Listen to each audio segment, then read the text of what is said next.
Good evening, everyone. Several UP high schools have new baseball and/or softball teams this spring. Kingsford's new baseball team visited Escanaba this afternoon. Picking up the action in the second inning, runners on first and second. C.J. Barron puts down the bunt, and it's a nice one. The throw to first is offline. Parker LaMarche will come around to score, and the Eskimos have a 1-0 lead. Short time later, Cody Frappier with 2 strikes on him protects the plate with a fly ball. It's caught. Barron scores, and then the throw will get away, and then Justin Popelka crosses the plate, and Escanaba is up by 3. And that would be all the runs needed in this game. Popelka didn't need any more help. Gets the strikeout here. A one-hitter. 3-0 Escanaba. It could have been a no-hitter. No harm done. The one hit was a little controversial, if you want my opinion, but either way, I thought I threw a pretty good game, and the one hit doesn't mean a whole lot in the end. Hey, Jack. Good point, Justin. Just go out and win the next one. To the baseball scoreboard, doubleheader in Norway today. Marquette won the first game 5-2. Knights come back to take the nightcap 4-3. Also, L'Anse sweeps a doubleheader from Jeffers, 4-3 in extra innings. They were playing 6-inning games because of the doubleheader. Chase Sullivan went 3 for 4 and was the winning pitcher in Game 1 for the Purple Hornets. And then Logan Fish had a 350-foot home run in the second game and picked up the win in relief as L'Anse won 6-5. For the second time this season, a Negaunee graduate has been named Pitcher of the Week in the Great Lakes Intercollegiate Athletic Conference. Northwood junior Tyler Jandron moved to 9-0 on the year with a complete game shutout victory over Walsh. He allowed 6 hits, all of which were singles over 7 innings of work against the Cavaliers. Jandron struck out 7 and walked 1, holding Walsh off the board 1 game after they had scored 28 runs.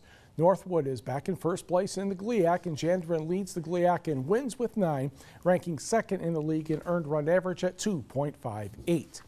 Softball scoreboard today, it was Westwood taking 2 from Norway, 9-6 and 12-2. Ishpeming 2 over Gwyn, 11-0 and 6-5. And Gladstone took 2 from Marquette, 13-2 and 12-4. Lakeland and Hubbell early season track meet for the girls today. Houghton won 173.5. Lakeland and Hubbell second. Hancock third. Houghton had 1 winner in winning 3 events and was second in the other. Laura Lyons took the 200 and the long jump for the Lakes, plus had a second and a third.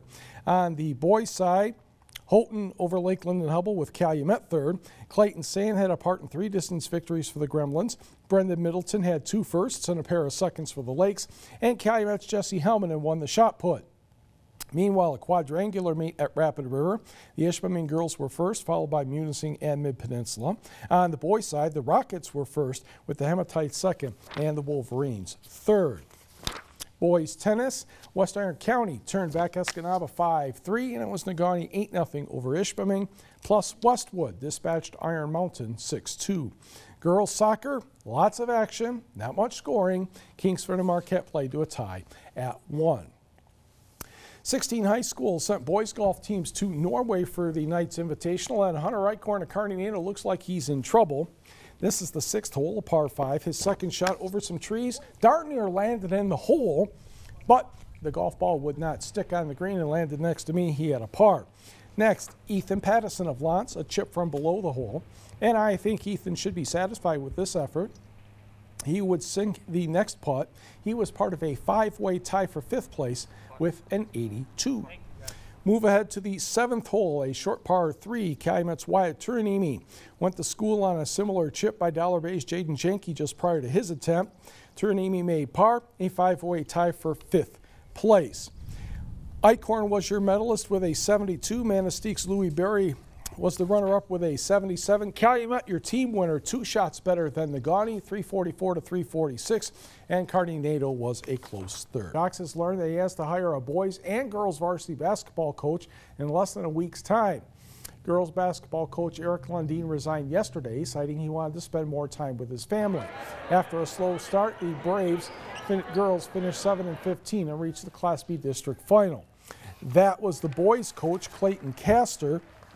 who announced he was stepping down last week, less than 1 month after he was named the Upper Peninsula Coach of the Year for Classes A and B. Castor had an 18-6 record, one of the best marks in the past 2 decades for the Purple and White. The Braves lost in the regional final to the Ludington Orioles. The Orioles advanced to the state title game in Class B. According to a recent article in the Escanaba Daily Press, there were several reasons for Castor's resignation, but the one that stood out was interference by parents. Castor coached 2 seasons with the Braves varsity, 29-15 record. This year was marred by early season suspensions for training rule violations after a party. For the second time this season, Negaunee graduate has been named a Pitcher of the Week in the Great Lakes Intercollegiate Athletic Conference. Northwood junior Tyler Jandron moved to a 9-0 record for the year with a complete game shutout victory over Walsh.